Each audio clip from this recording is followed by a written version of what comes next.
Muy buenas tardes para todos. Nuevamente, bienvenidos a la maestría en Ciencias Jurídicas de Derecho Procesal Civil. Hola, mi querido Francisco, Liz, como siempre, ahí visualizándonos, que es justamente la idea, ¿verdad? Y los demás conectados a través de los globitos, ¿verdad? Bueno, espero que eh, podamos ver las caras, así por lo menos, como siempre digo, poder interactuar, si bien por medio de la tecnología y esta camarita que hoy nos brinda, vamos a decir, el laboratorio de la Universidad Autónoma de Asunción. Bueno, cumpliendo con el compromiso, ¿sí? En virtud de la cual ustedes están en hora, son las 7:01, ¿verdad? Vamos a continuar lo que es el proceso, ¿sí? Bueno, si bien, a ver, tenemos que volver, no a grado, pero sí un poquito quitar el polvo, pero ya de un punto de vista, evidentemente, de lo que hoy ustedes asumieron que es una maestría, ¿sí? Si bien en proceso podríamos citar innumerables, pero innumerables definiciones sobre el proceso, pero solamente nos limitaremos de alguna manera a esbozar algunas definiciones atendiendo al ser humano y sus derechos fundamentales, ¿sí?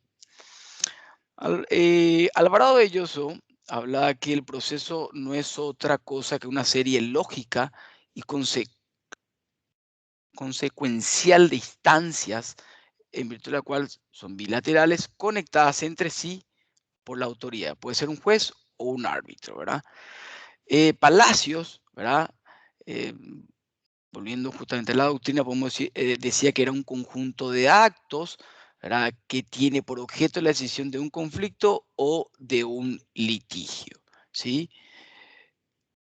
Ahora bien, podemos seguir encontrando definiciones, en virtud de la cual está en mi cabecita, ¿verdad? Por ejemplo, hoy el ministro de la Corte Suprema de Justicia, Eugenio Jiménez, en su libro de Introducción al Derecho Procesal, uno habla que el proceso es toda una ordenación sistematizada para el cumplimiento de diversas etapas tendientes a la obtención de un resultado preestablecido, ¿sí?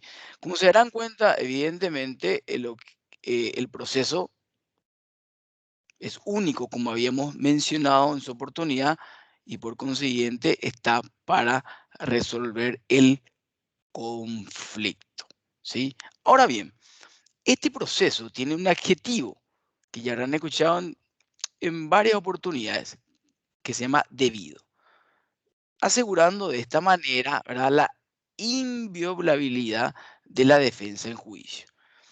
A ver, el origen generalmente aceptado de la palabra debido se halla justamente en la quinta enmienda de la Constitución de los Estados Unidos de América, que al establecer los derechos de todos los ciudadanos en las causas penales dicen que en su parte pertinente que no podrá someterse a una persona dos veces por el mismo delito al peligro de perder la vida o sufrir daños corporales.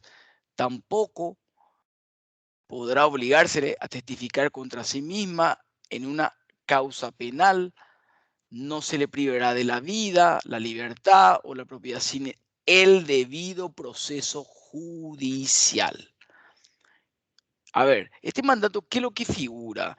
Figura justamente nuevamente en el texto de la 14ª enmienda, ahora ya de un punto de vista más de restricción al poder de los estados, donde justamente se utilizan palabras diferentes.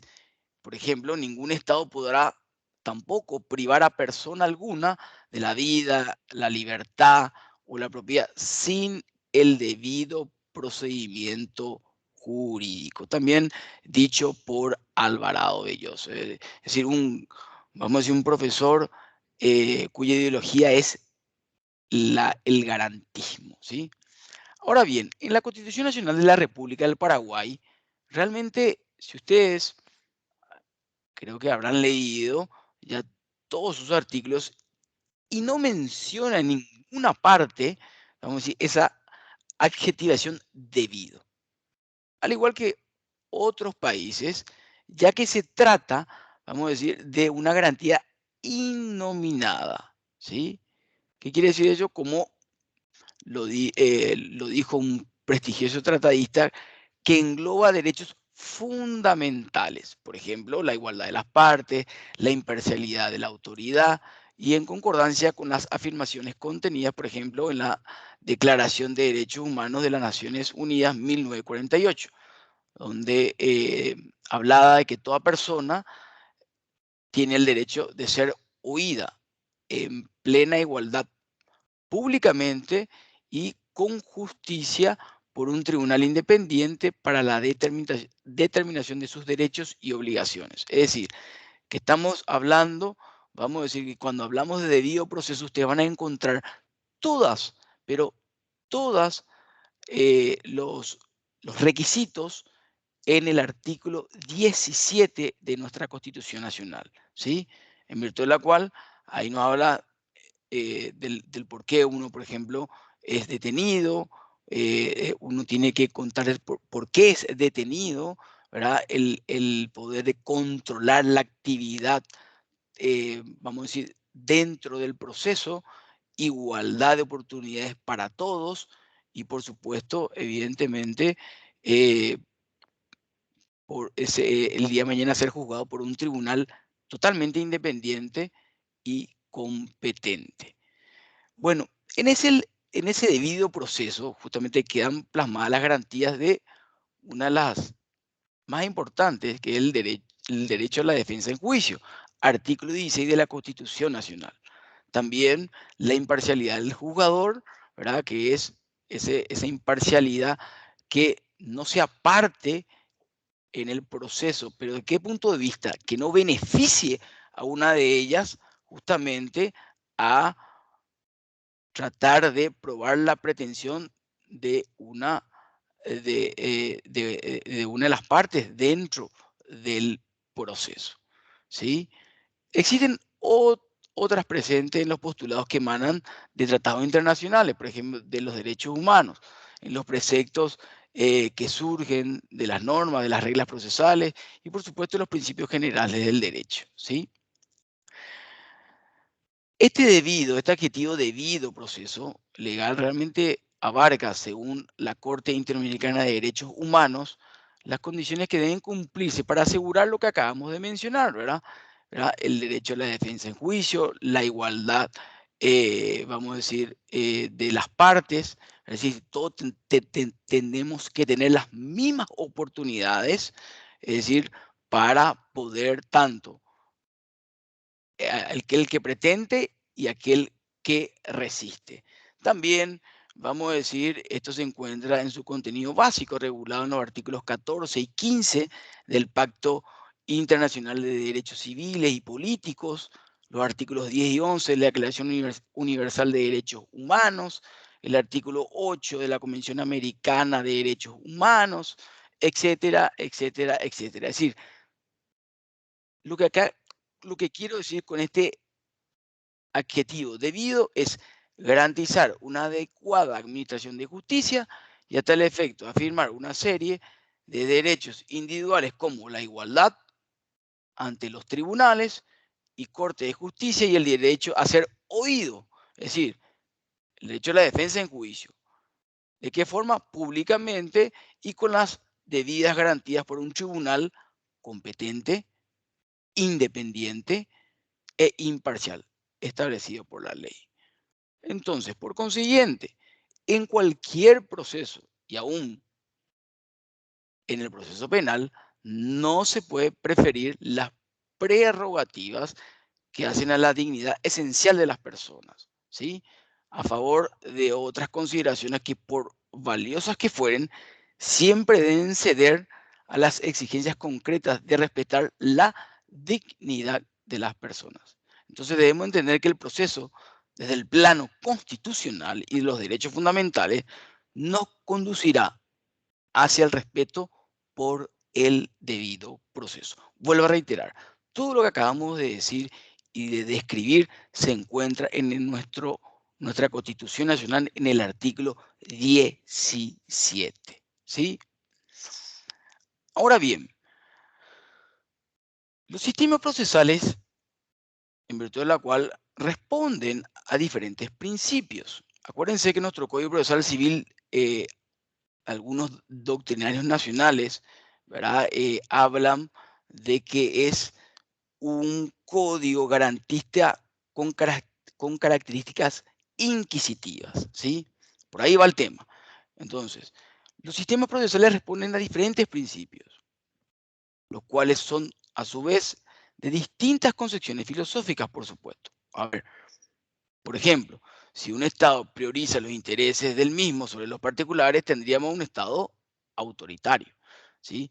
Y si un Estado se da libertad a los particulares, los procesos sirven a estos. Tendremos entonces un sistema liberal. ¿Se entiende? Esa relación entre proceso e ideología, ¿sí? De acuerdo, vamos a decir, de cuáles son las reglas de juego en nuestro código procesal civil, en este caso, podríamos decir, pues, un sistema garantista puro o un sistema activista puro. Vuelvo a reiterar, según los doctrinarios nacionales, nuestro Código Procesal Civil se caracteriza por un código garantista con, vamos a decir, características inquisitivas. ¿Sí? ¿Por qué garantista? Porque ¿quiénes son los que inician el proceso? Son las partes. ¿Quiénes son las que aportan, vamos a decir, y las pruebas? Son las partes. ¿Quién las que establecen el tema decidendum? Son las partes. ¿Quién las que debaten dentro del proceso? Son las partes. ¿Sí? Evidentemente el protagonista acá es la parte. En este sentido, el sujeto activo y el sujeto pasivo, o como quieran llamarle, el demandante o el demandado, o el pretendiente o el que resiste. Cualquiera de las palabras utilizadas en cualquier manual o tratado de derecho procesal civil utilizado por algún doctrinario, ya sea Alsina, Fenoquieto, Chovenda, etcétera, etcétera, etcétera. Ahora bien, algo muy importante que inclusive hay algunos profesionales que siguen de alguna manera confundiendo. El proceso y el procedimiento son cosas diferentes, ¿sí? El proceso es único. Como dijimos, el proceso con esas innumerables definiciones, que no voy a volver a mencionarlas, ya que se encuentra también, vamos a decir, en la plataforma, pero creo que entendieron y extraje de los doctrinarios más académicos y, por supuesto, eh, haciendo una mía, ¿verdad? Para que entiendan que simplemente el proceso sirve para resolver el litigio o el conflicto. Así de sencillo, ¿verdad? Pero el procedimiento, en cambio, es cada una de las fases o etapas que aquel pueda comprender. A ver, es como una suerte de sucesión de actos ordenados y consecutivos, ¿sí? Sí o sí se encuentran enlazados casualmente entre sí, en virtud de la cual uno es precedente necesario del que lo sigue. ¿Ok? Es decir, yo no puedo pasar de la demanda vamos a decir, a la etapa o la fase de prueba. ¿Se entiende? Hay ciertos actos procesales en virtud de lo cual tengo que realizar indefectiblemente para que luego no quede sujeto de algún vicio procesal, en virtud de la cual esté supeditada a alguna nulidad. ¿Ok? Entonces, procedimiento, vuelvo a reiterar, es una suerte de sucesión de actos ordenados y consecutivos enlazados, casualmente entre sí, en virtud de la cual uno es precedente necesario del que lo sigue. ¿Ok? Si yo les pregunto a ustedes cuál es el objeto del proceso, pues bien, el objeto del proceso, como habíamos mencionado, creo que lo que acabamos ya de desarrollar, lo que se quiere es la composición de la litis, ¿sí? Es decir, es resolver el conflicto, como decía el gran Chovenda, ¿verdad? Es decir, su objeto es paz con justicia. Mientras que la función del proceso, es decir, ¿para qué sirve el proceso? ¿Verdad?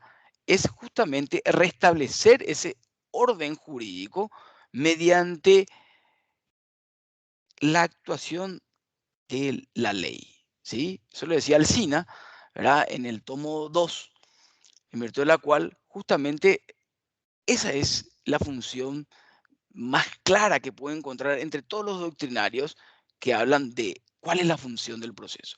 Justamente es restablecer el orden jurídico mediante la actuación de la ley. Ahora bien, del punto de vista de la función pública, ¿verdad? Su función justamente es hacer efectiva la voluntad de la ley. Y del punto de vista de la función privada es satisfacer los intereses de las partes, ¿sí? En eso se resume la función del proceso, ¿sí? Hacer efectiva la voluntad de la ley y satisfacer los intereses de las partes. Es decir, vuelvo del inicio, es restablecer el orden jurídico mediante la actuación de la ley. En pocas palabras, aplicar la ley, ¿ok? No hay, no hay, como se suele decir, criterios o posiciones que uno puede tomar. Porque uno dice, ¿cuál es, doctor, su criterio? ¿Cuál es su posición? En el Código Procesal Civil, si bien podemos interpretar, pero estamos hablando de reglas de juegos. Y hablar de regla de juego en virtud de la cual uno tiene para debatir dentro del proceso, no podemos hablar de cuál es tu posición, cuál es tu criterio. ¿O qué quiere decir? ¿Que en capital hay un código procesal y en el interior hay otra clase de código procesal? Es decir, cada uno tiene un código procesal distinto. Si estamos hablando de una misma ley, la 1337/88. Porque parece que a veces escucho que, vamos a decir, en Encarnación o en Ciudad del Este o en otras ciudades, parece que ahí o impera otro código procesal civil que por lo menos yo desconozco, ¿verdad? Y uno dice, no, el juez de primera instancia de Alto Paraná tiene un criterio, una posición. ¿Qué criterio? ¿Qué posición? Cuando hablamos del Código Procesal Civil son reglas de juego, en virtud de lo cual justamente lo que hace es el juez direccionar el proceso para que esto no se desborde. Son los elementos, instrumentos, como quieran llamarle, que pueden utilizar para que aquel que pretende y por otro lado al que resiste. Es decir, le dan los instrumentos y los elementos en virtud de siempre, por favor no se olviden de esto, siempre en igualdad. Es decir, todos tienen las mismas oportunidades, ¿sí? Todos tienen las mismas oportunidades. Por eso el artículo 46 y 47 de la Constitución Nacional habla, una de ellas, somos iguales, todos somos iguales ante la ley. Es decir, todos tenemos las mismas condiciones en igualdad en forma para, para debatir en forma pacífica y dialéctica ante un tercero, imparcial, imparcial, independiente, que simplemente lo que hace es de director del proceso. Son las partes las que van a debatir, vamos a decir, en el proceso. Aquel que alega algo tiene que probar, es algo obvio, ¿sí? Entonces, en conclusión, lo que yo busco con el proceso es una tutela judicial efectiva, ¿sí? ¿Qué es lo que quiero lograr, verdad? Con este objeto del proceso que es justamente es resolver el conflicto o el litigio, ¿verdad? El objeto es justamente lograr la efectividad de los derechos sustanciales, justamente observando los fines sociales del proceso, las exigencias del bien común, la eficiencia, la legalidad, la proporcionalidad y la razonabilidad, procurando justamente afianzar la tutela judicial efectiva, inclusive en especial para los casos de personas en situación de vulnerabilidad, ¿sí? Entonces, ¿qué es lo que queremos asegurar a las partes? Igualdad real de oportunidades para la defensa de sus derechos, removiendo todo obstáculo que puedan impedir o dificultar su ejercicio o coloquen a una de ellas en una condición de inferioridad jurídica. ¿Ok? Por eso ese debate debe ser en condiciones de igualdad. Todos tenemos que tener las mismas oportunidades, ¿sí? Porque si no, estaríamos justamente quebrando la columna vertebral del proceso, que es la imparcialidad, ¿sí? Si Carlos Gómez no tiene la misma oportunidad que Guillermo del Mas y Francisco, que es el juez, ¿verdad? De alguna manera realiza algunas actividades probatorias que indirectamente inclusive puede llegar a favorecer a Carlos Gómez. O peor aún, directamente. Y ahí ya no hablamos de imparcialidad, ya hablamos de parcialidad. Y el proceso, evidentemente, se va, como se suele decir en un vocabulario, zoes al tacho. Entonces, el proceso desde sus inicios hasta la ejecución de la sentencia estará sujeto también a una duración razonable, ¿sí? No puede ser, como habíamos hablado en la clase pasada, que un proceso pueda durar entre 5, 10, 15 y como había hablado uno de los colegas, hasta 18 años, por ejemplo en la esfera penal, que nos haya realizado la audiencia preliminar. Es ya algo inconcebible, ¿sí? Con el proceso, ¿qué es lo que se quiere garantizar? La inmediación del juez con las partes, los sujetos intervinientes y el material de conocimiento. A esos fines, ¿qué es lo que se concentra? Toda la actividad procesal, la que se desarrolla en forma preferentemente, yo por lo menos tengo esa preferencia, que sea oral y en audiencias, ¿sí? Porque hay una interacción de juez y partes.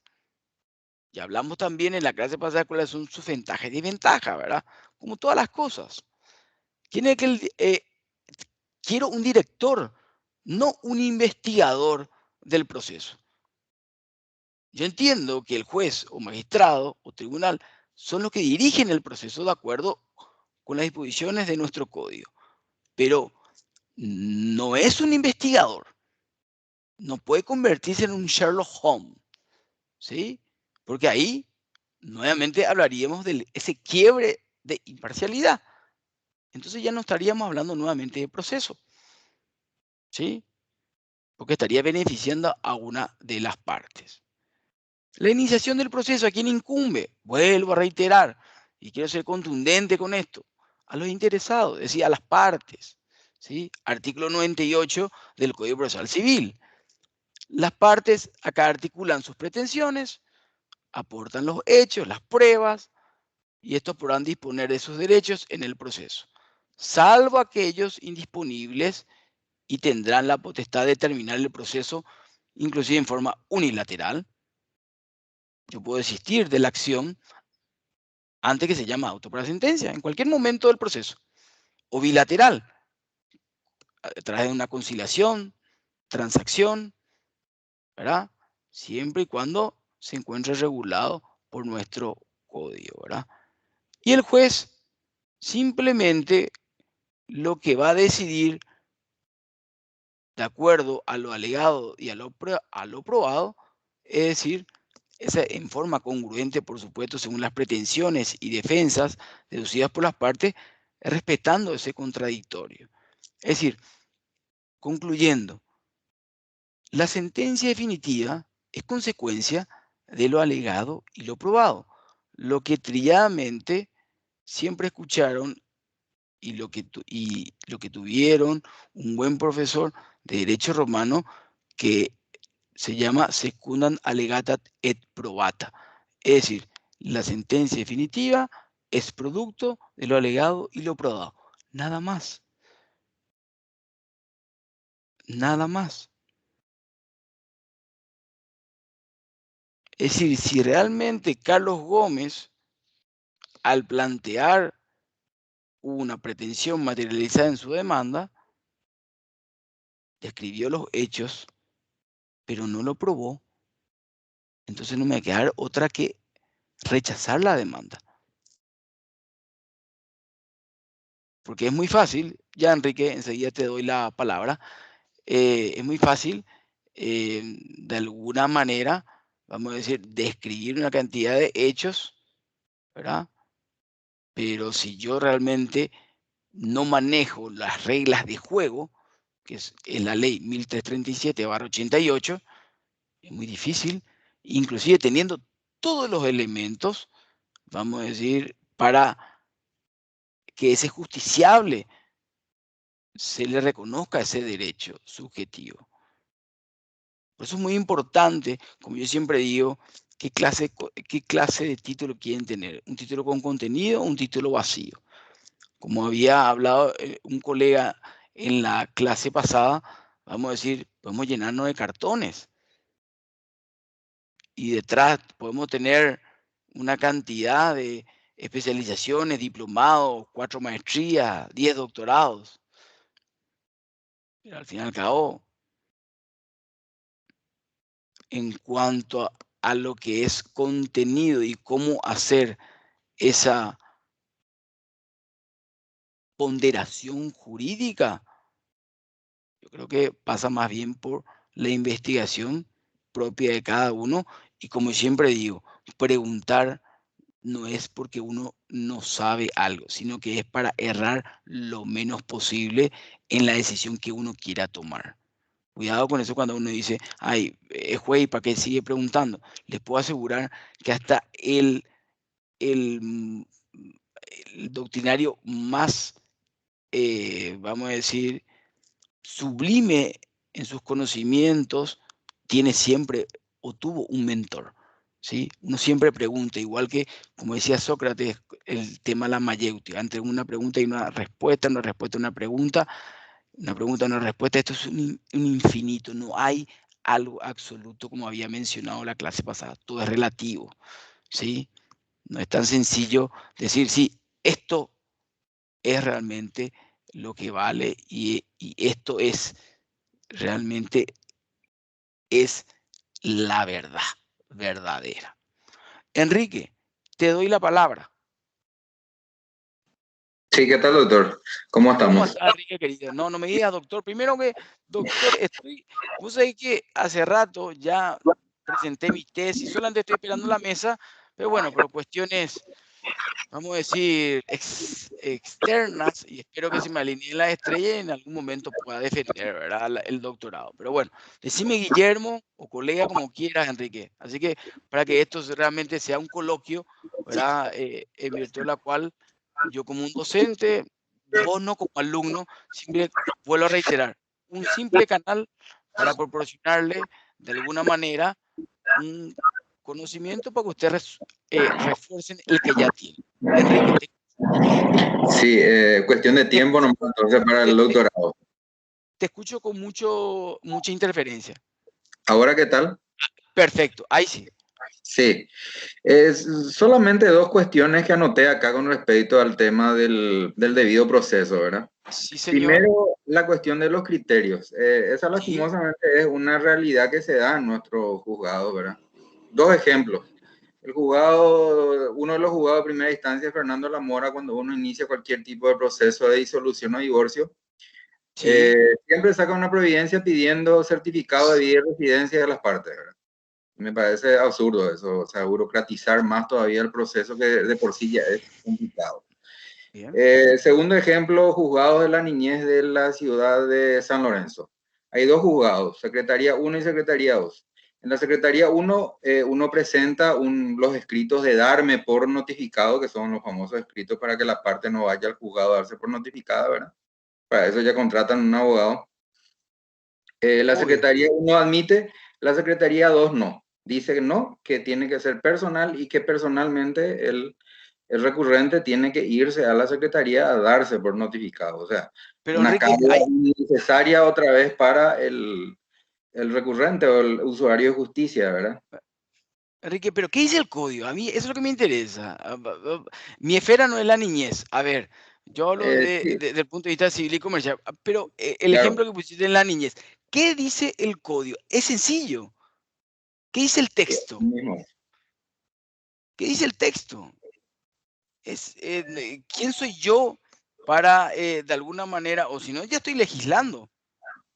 Porque yo creo que, ¿verdad? Debe ser de otra forma. No, el juez no está para valorar, ¿verdad? Como había dicho en la clase pasada, la normativa o la ley. No está para establecer si es justo o injusta, si es moral o inmoral. No, yo estoy para aplicar la ley. Es así de sencillo. Es por ello que a mí me da tanta,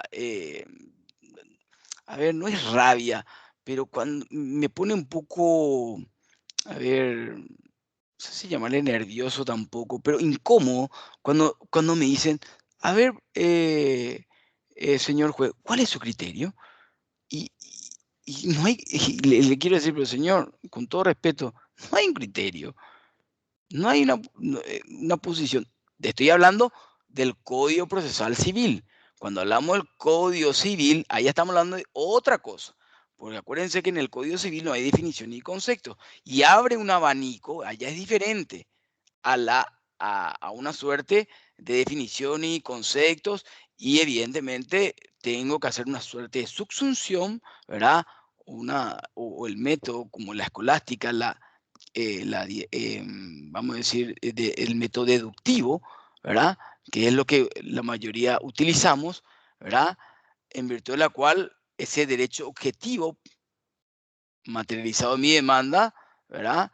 Tiene que estar en forma correlativa con el derecho subjetivo que estoy reclamando para que el día de mañana el juez haga lugar a mi pretensión. Allá es diferente, ahí habrá un abanico, inclusive, vamos a decir, les pongo un ejemplo. Cuando hablamos en el Código Civil, eh, para Enrique, mujer honesta puede tener una definición y para Liz, mujer honesta, puede tener otra. Es de acuerdo a cómo se va desarrollando, vamos a decir, el proceso, no desde el punto de vista de las reglas, sino de cómo ustedes lo plantean. ¿Se entiende lo que quiero decir? ¿Sí? Porque nuestro código, vuelvo a reiterar, no tiene definiciones ni conceptos. No como en el Código Penal, que en forma taxativa y en forma expresa te dice, el que matara, tendrá una... Es decir, no hay muchas vueltas. Con esto no estoy diciendo que como hay algunos profesionales que dicen el Código Penal es blanco y negro. No, tampoco así. Si ustedes leen el libro de Bacigalupo, inclusive a Zaffaroni, entre otros, cuando yo cursé vamos a decir, la especialización en la UBA, no es blanco y negro. El Código Penal es bastante, vamos a decir, complejo también. Pero la mayoría no quiero decir la mayoría, hay algunos profesionales que dicen que en el área penal no hay mucho que debatir, es blanco o negro. Y no es así. Rubén, que está en la parte penal, que lo conozco, ¿verdad? Que ya se presentó y además es, por lo que veo, si está cerca de la doctora Victoria, será pero un excelso actuario, o si no, no lo tendría a su lado, ¿verdad? Y decime, Rubén, ¿acaso el área penal es blanco y negro? No, no es, no. Si bien ayuda mucho porque te establece en forma, está tipificado. Y el momento que está tipificado, ¿verdad? De alguna manera te ayuda un poquitito más a poder establecer, vamos a decir, ese silogismo que uno quiere crear para, por supuesto, intentar llegar a una conclusión de acuerdo a lo alegado y lo probado. Pero siempre partiendo de una premisa. Eso sí quiero que lo memoricen. De esa premisa aristotélica. Todos somos perfectibles, pero no perfectos. No somos robots, señores. Ni ustedes, que por ahí están defensores, magistrados, no lo veo a todos, ¿verdad? Pues no se presentaron todos, pero bueno, en algún momento espero que nos veamos todas las caras, porque es importante también eso, ¿verdad? Eh, no somos simples seres humanos y no podemos equivocar.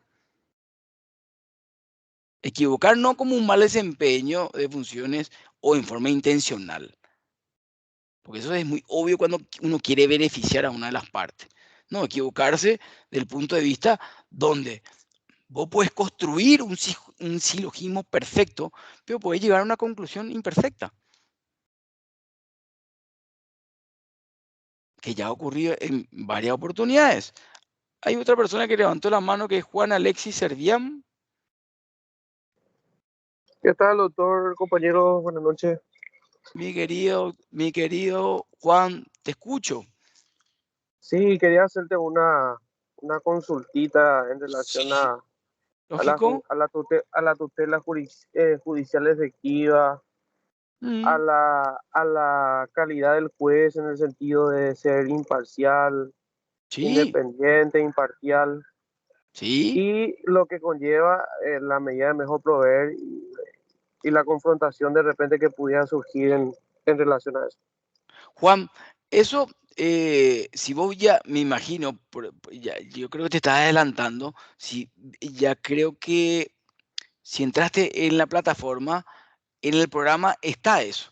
Y no me quiero adelantar. Si bien trata de sumergirte en lo que hoy estamos desarrollando, ¿sí?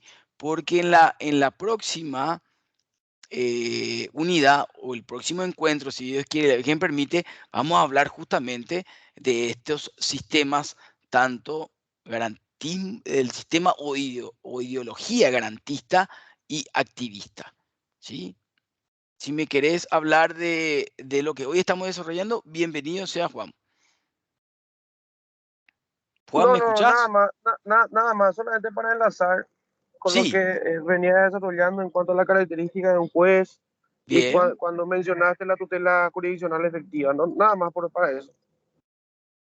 claro. Pero ¿a qué te referís cuando hablas de la tutela judicial efectiva? ¿Qué es lo que queremos lograr? Justamente esa efectividad de los derechos sustanciales, al fin y al cabo. Esa es la tutela judicial efectiva, realmente que no quede de alguna manera como una suerte de tu sentencia definitiva, un cuadro y que no la puedas cumplir, ¿sí? Y por supuesto se deben observar diferentes fines sociales del proceso, ¿verdad? Que justamente exige ese bien común, la eficiencia de la legalidad. Ahí se ve la legalidad, si hubo la proporcionalidad, la razonabilidad, justamente procurando afianzar esa tutela judicial efectiva. Inclusive como Juan, te digo, hoy con el tema de los derechos humanos, etcétera, etcétera, y entre otras cuestiones, ¿verdad? Para los casos de personas en situación de vulnerabilidad. ¿Ok? Por eso cuando habla de Dale, tutela. excelente, excelente, profesor, Por excelente. eso, no simplemente para cerrar tu cuestionamiento. Por eso, cuando hablamos de tutela judicial efectiva, es decir, que se asegure justamente la igualdad de oportunidades, que se asegure, vamos a decir, el derecho a ser odiado, es decir, el derecho a la defensa en juicio, artículo 16 de la Constitución Nacional, ¿sí? Y que se remuevan todos aquellos obstáculos justamente que se puedan impedir o dificulten en el ejercicio de esas garantías de rango constitucional, mi querido Juan, y coloquen justamente a una de las partes, si yo justamente violo una de esas garantías constitucionales en una condición de inferioridad jurídica. Eso es lo que no queremos. Lo que queremos es un proceso en virtud de la cual lo vamos a considerar como un método. Algunos hablan como un medio. Bueno, vamos a considerar para mí es un método, ¿sí? Y coincido con Alvarado Belloso, ¿sí? Hago propia mis palabras, ¿sí?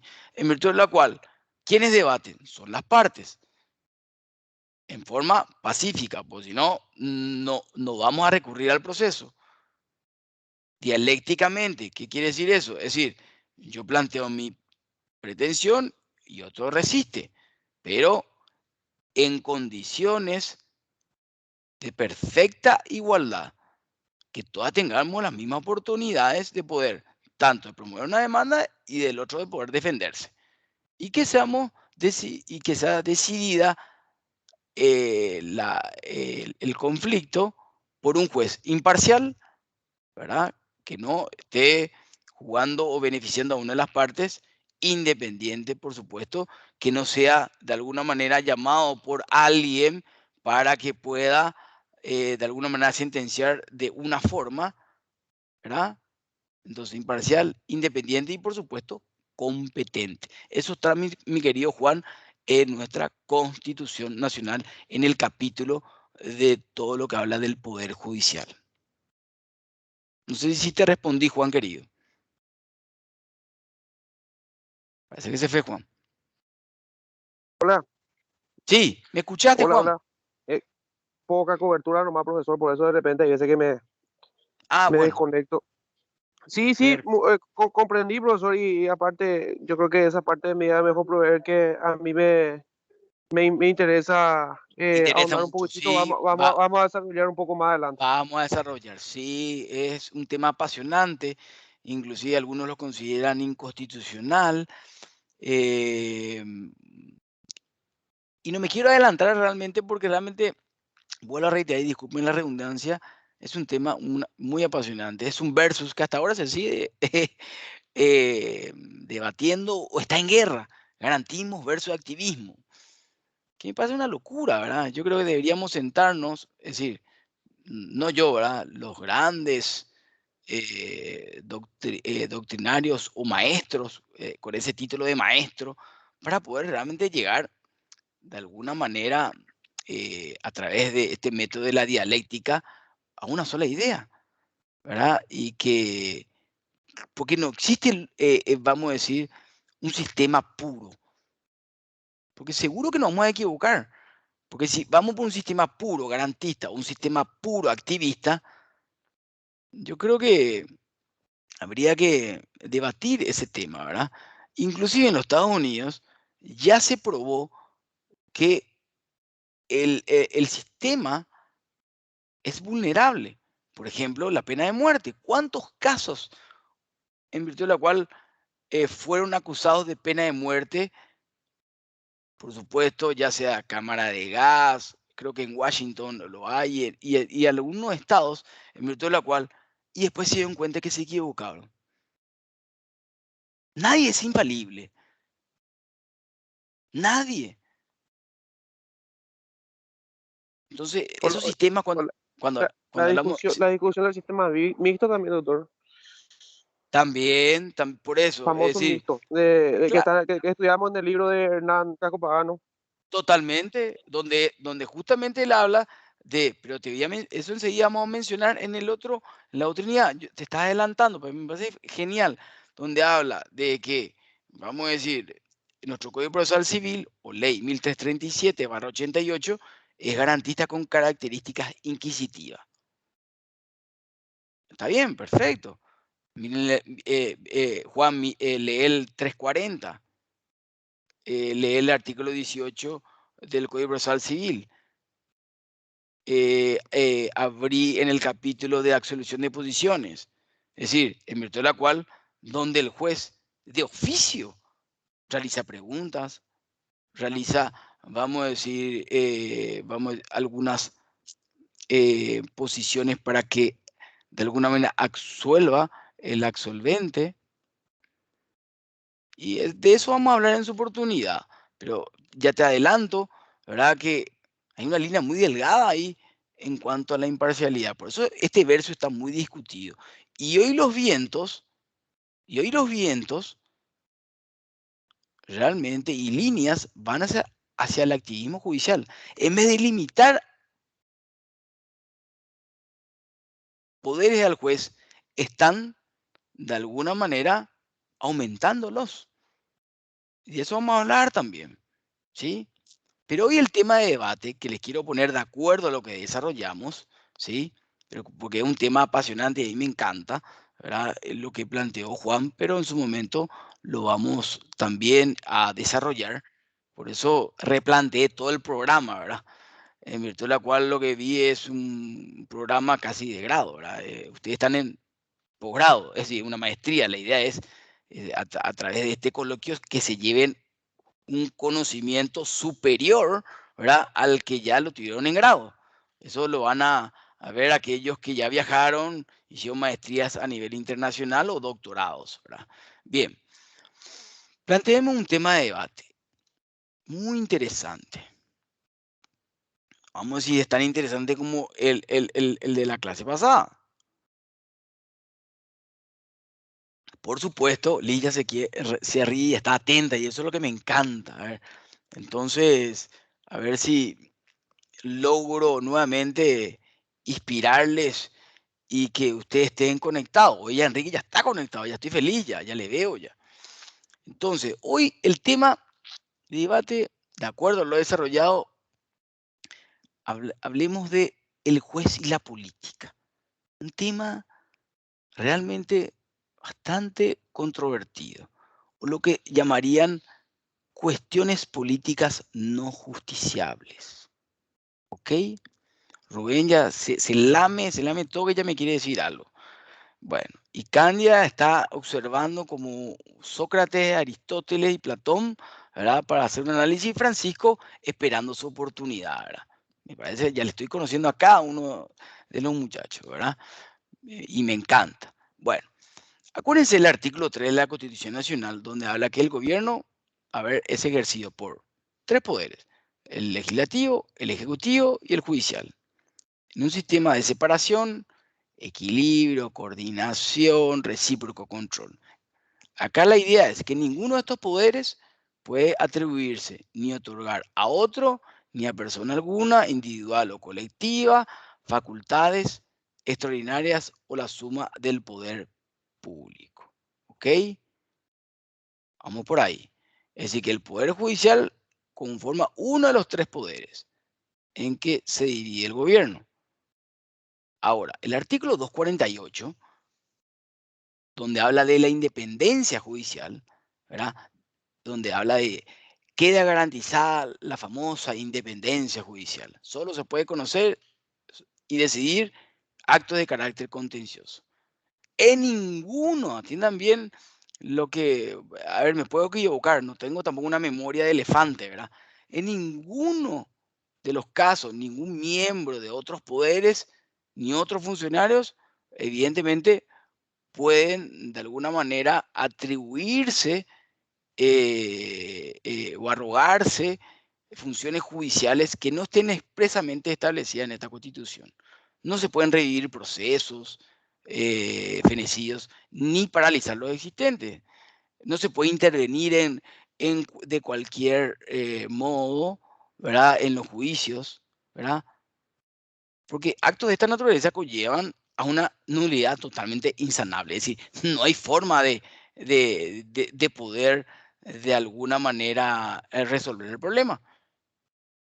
Es por ello que hay una división de poderes. Cada uno tiene sus funciones, ¿sí? El poder legislativo, el que elige, el poder judicial, el que resuelve, si conoce, decide acto de carácter contencioso, ¿verdad? Y el poder ejecutivo es de alguna manera el ente administrador. Así de sencillo pareciera que es, de acuerdo a la letra o el texto, ¿verdad?, establecido en nuestra Constitución Nacional, ¿sí? Ahora bien, esta independencia que se encuentra justificada justamente en la necesidad de un sistema de lo que tanto se habla, de un sistema republicano de gobierno, ¿verdad? De que los poderes sean independientes entre sí y de que ningún otro poder político interfiera en sus funciones. Esa es la idea de un sistema republicano. ¿Se entiende? Me van siguiendo la línea, ¿verdad? ¿Sí? Bien. Entonces, la función del Poder Judicial es resolver con fuerza de verdad legal, si quieren llamarla de esa manera, las cuestiones de derecho sometidas a su estrado. Punto. De este modo, los jueces integran este poder para completar ese sistema representativo al aplicar las normas al caso individual. Listo. Hay diferentes sistemas en virtud de la cual cómo se gobierna en diferentes países. En un sistema presidencialista, ¿verdad?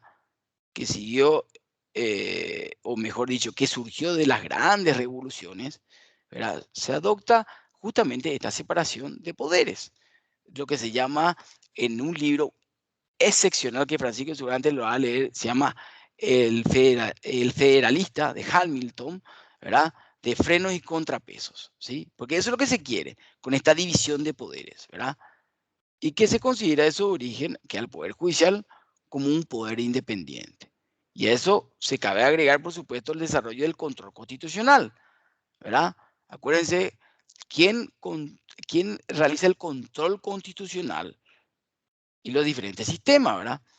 En Estados Unidos, vamos a ir a partir del caso, el famoso caso que lo que leyeron por lo menos y que sumergieron en la cátedra constitucional, está el famoso caso Marbury versus Madison, ¿verdad? Donde justamente llega a nosotros la posibilidad de declarar inconstitucionales leyes sancionadas por el Congreso, da al Poder Judicial un sentido institucional muy fuerte y lo convierte en el control de los controles del sistema democrático. Entonces, de este modo, llegado a resumirse en definitiva, la Constitución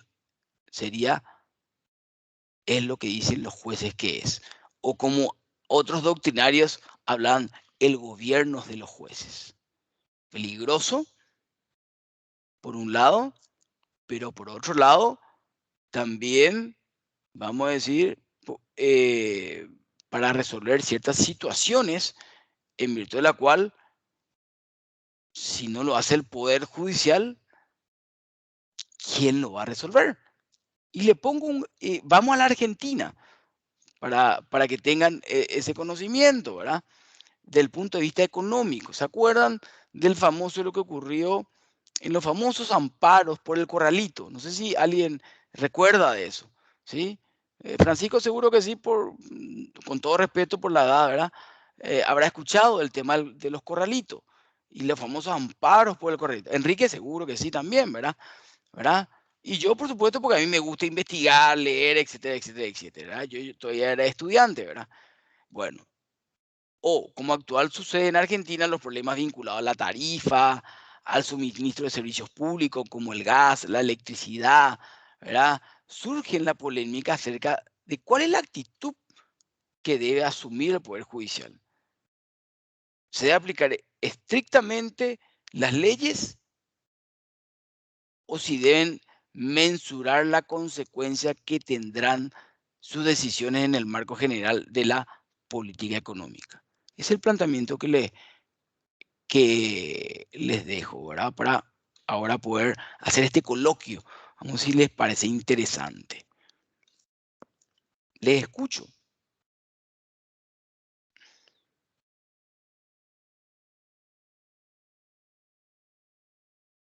¿Está complejo hoy el tema? ¿Sí? A ver, Juan había... sí. No, no está tan A ver, complejo. Estamos todos medio luneros. cansados.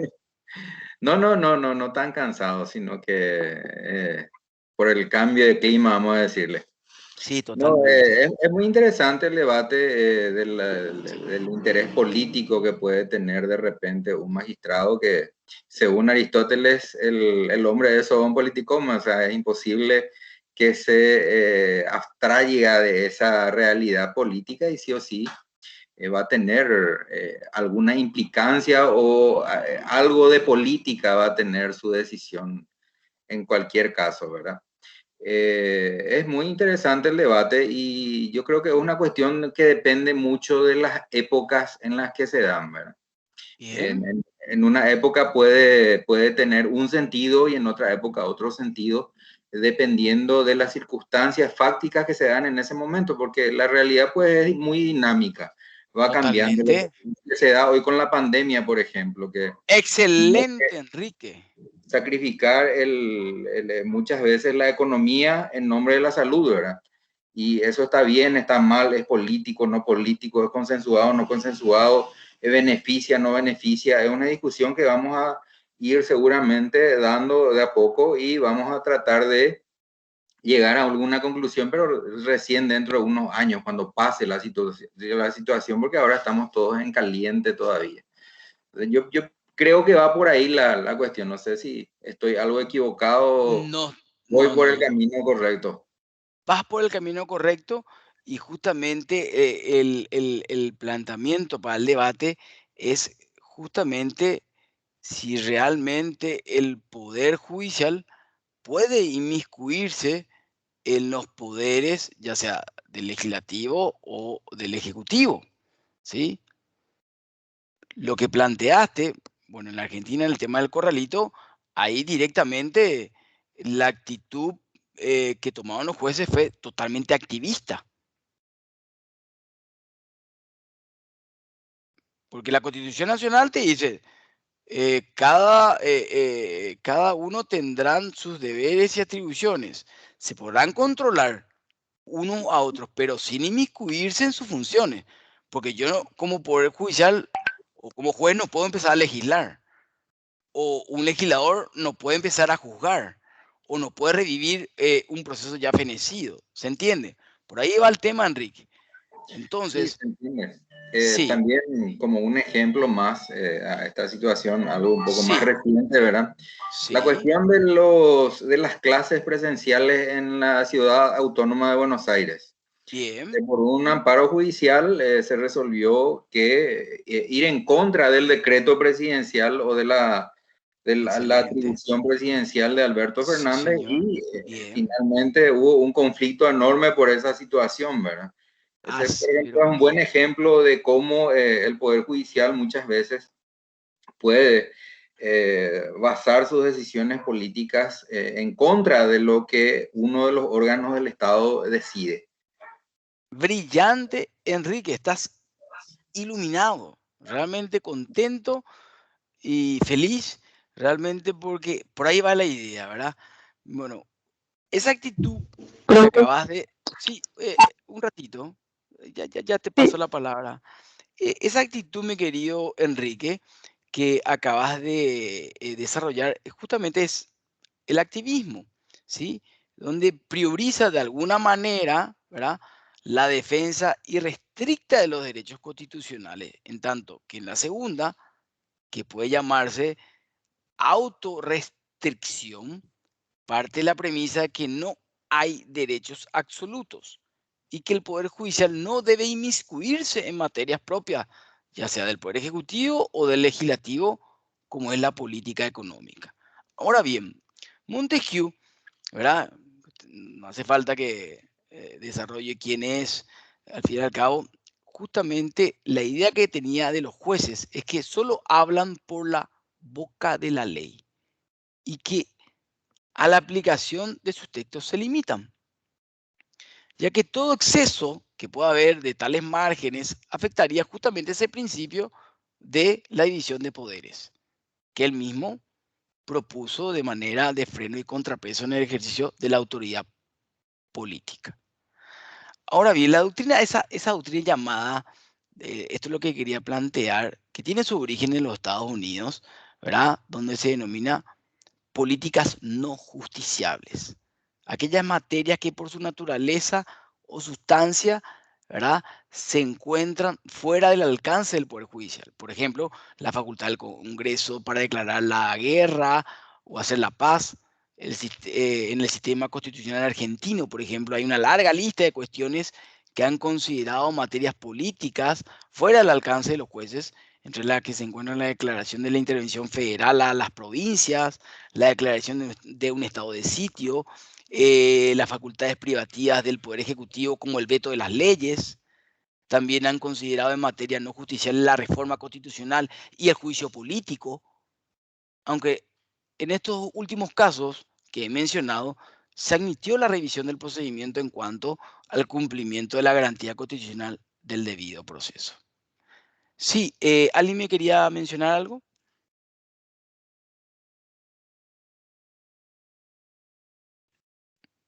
Carlos, le tengo levantado la manito, Juan, y una de las Sí, chicas. Sí, Carlos, te sí, escucho. profesor, con Sí, respecto nomás a lo que estabas mencionando, la independencia del Poder Judicial, sí, eh, existe lo que es el poder público y existe lo que es el poder político. Entonces, lógico. si bien es cierto, existe una separación y una Sí, independencia del Poder Judicial, hay sí, ciertas cuestiones en las cuales no va a estar ajena el Poder Judicial con los demás poderes. Por ejemplo, con la promulgación de una ley que pueda atentar en contra de mi persona, yo voy a promover una acción de inconstitucionalidad ante la Corte, bien, ¿verdad? bien, Entonces, por ejemplo, hace poco el diputado Portillo promovió una acción de inconstitucionalidad por el hecho de que salió de la Cámara de Diputados. Entonces, sí, sí se inmiscuye el poder político con el poder público de lo que con respecto al poder judicial. Eso no va a estar ajeno nunca, salvo las excepciones que usted acaba de mencionar, que también sí. es importante. Pero cuidado, Carlos, con el tema, esa palabra inmiscuirse. A ver, acuérdense que ustedes ya son técnicos. Cuidado con inmiscuirse. Yo estoy hablando de meterme, vamos a decir, en las atribuciones que le correspondería al Poder Legislativo o al Poder Ejecutivo. Y que el Poder Ejecutivo, el Poder Legislativo puedan inmiscuirse en las funciones del Poder Judicial. Por eso estamos hablando de aquellas cuestiones políticas en virtud de la cual pueden ser judicializadas. Pero no está mal lo que dijiste, Carlos, ¿verdad? Porque justamente en estos últimos años se empezó a hablar de la judicialización de la política y de la politización de la justicia como expresión de un fenómeno de relaciones mutuas, lo que acabas de decir, en que los poderes políticos se inmiscuyen en el ámbito de lo judicial y viceversa. La justicia exhibe un marco de activismo hacia el control de los problemas propios de la política, lo que acaba de mencionar. Expresiones de esos fenómenos han sido, por ejemplo, el llamado operativo en Italia, por ejemplo, Manos Limpias, donde una fuerte actuación de los jueces logró desbaratar, pero desbaratar importantes redes de corrupción, tema que también se verificó en otros países. Y ahí no hay una, a ver, Liz, para que quede claro, no hay una, yo no me estoy inmiscuyendo en los poderes o atribuciones que tiene, vamos a decir, ya sea el poder legislativo o el poder ejecutivo. No. Lo que yo estoy haciendo acá a través de una investigación es tratar que no quede impune ciertas situaciones a través del blindaje que puede tener ya sea un legislador o del punto de vista de algún ministro, en virtud de la cual ya iríamos a la esfera penal si realmente cometió un hecho punible, estamos hablando en forma individual o una suerte de red de corrupción como sucedió, vamos a decir, si ustedes vieron esa serie fantástica para mí, que es Lavallato, ¿verdad? En virtud de la cual Dios te guarde, donde todo comienza, ¿verdad? Donde todo comienza. Es increíble, ¿verdad? Más esa serie que, bueno, aquellos que tengan un poquito de tiempo, yo por lo menos en madrugada lo veía, porque como me encanta leer, ¿verdad?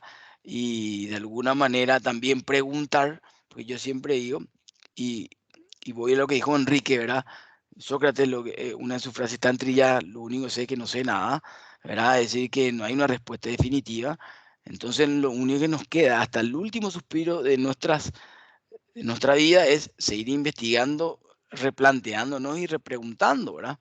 También planteó Enrique muy bien, ¿verdad? Con su mente brillante, ¿verdad? El tema del COVID-19, que hoy el derecho lo tenemos que replantear totalmente, de todos los puntos de vista, de todos los puntos de vista,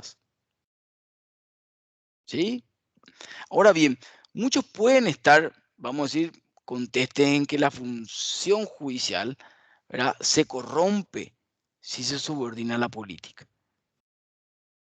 Y esto sin duda es así, categórico. Ahora, pero otra cosa es bien distinta cuando el Poder Judicial es considerado una función política del Estado. Y ahí sí entra, de alguna manera, a tratar de desbaratar justamente esas redes o esas importantes redes de corrupción que se verificó no solamente en Italia, sino en Brasil, Argentina, etcétera, etcétera. Ahora, que queden impunes o no y que hayan llegado a una decisión final, bueno, ese es otro tema. Bueno, en este plano, justamente, se evidencia fundamentalmente en los sistemas presidencialistas o la tradición anglosajona del Poder Judicial independiente, ¿sí? Considerando que la clave del problema que se encuentra en la discrecionalidad o en la fundamentación jurídica de la sentencia. A ver, otra persona, me encanta, todos quieren hablar, bienvenido sea. A ver un poco por dónde empiezo, no sé más quién levantó la mano. Vamos a empezar por Carlos. A ver, Carlitos. Profesor, yo ya hablé. Si es por mí, ¿qué te referís? Ah, perfecto. Liz, te escucho. Sí, profe, me Sí, quedé nomás pensando y no, sin sí. ánimo de polemizar tampoco, ¿verdad? No, lógico, Pero lógico. eh, yo realmente no soy pasillero que le dicen, o sea, no estoy activando en la parte de los abogados que trabajan en el Poder Judicial, pero Vos sos, tengo entendido, vos sos medalla de oro, así nomás. sí, pero la experiencia de la gente que está trabajando en eso es otra, ¿verdad? Pero siempre suelo escuchar de que no solamente hay influencias políticas en el Palacio, sino también de un grupo de personas, de un grupo, ¿cómo decirlo? De gente influyente con cierta mentalidad, perteneciente a un grupo específico, una logia, por así Los decirlo, ¿verdad? masones. Bueno, No quiero pero decir esas cosas, pero sí, ¿verdad? tienen pruebas para decir eso. Cuidado con lo que están Por diciendo. eso, yo no digo, por eso yo no estoy mencionando nada, pero se dice mucho eso, ¿verdad? Y Una me cosa quedo es que se nomás diga. pensando, Acuérdense que bueno, es una cátedra y hay que argumentar. No por es eso que se no, dice, yo yo digo, puede solamente ser. estoy nomás pensando y dejé volar mi imaginación, como así decirlo. Tampoco tenemos pruebas de que la política influye en ciertas decisiones, sin embargo, Totalmente. se ven ciertas cosas que inducen a pensar de cierta manera, ¿verdad? A lo que voy nomás finalmente es, me quedo pensando hasta qué punto nuestra Sí, justicia, el poder judicial legal, realmente es libre y no se encuentran otros poderes, no solamente políticos, sino civiles o como quieran llamarle, o incluso económicos, el lavallato mismo. Mira, yo veía esa serie y yo decía, Dios mío, esto pasa así mismo y peor acá, ¿verdad? Digo nomás hasta qué punto la justicia es libre realmente y no está influenciada por otros factores, otros poderes u otros estados o como sea. Me quedo nomás pensando, nada más analizando sin establecer ninguna argumentación ni juicio de valor al respecto, sino nada más estoy filosofando nomás por la vida, como se dice. bien, perfecto. Filosofando por la vida, me gusta. ¿Quién más? A ver, después está Enrique otra vez. No, Enrique ya no levantó. Rubén, te escucho, Rubén. Profe, yo quería mencionar más, yo creo que Sí, más fuerte o más fuerza que el poder político en sí dentro de lo que es la justicia, que sí, tampoco está 100% comprobado, es bien, más la prensa.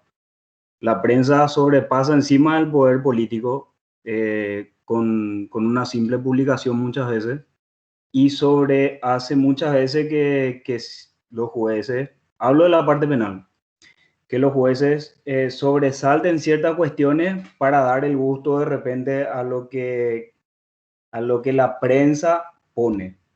Que Porque habla lo de que la prensa populismo. pone y con la gente o el tipo de gente o ciudadanía que tenemos, cree lo que dice el título y no se ponen a investigar.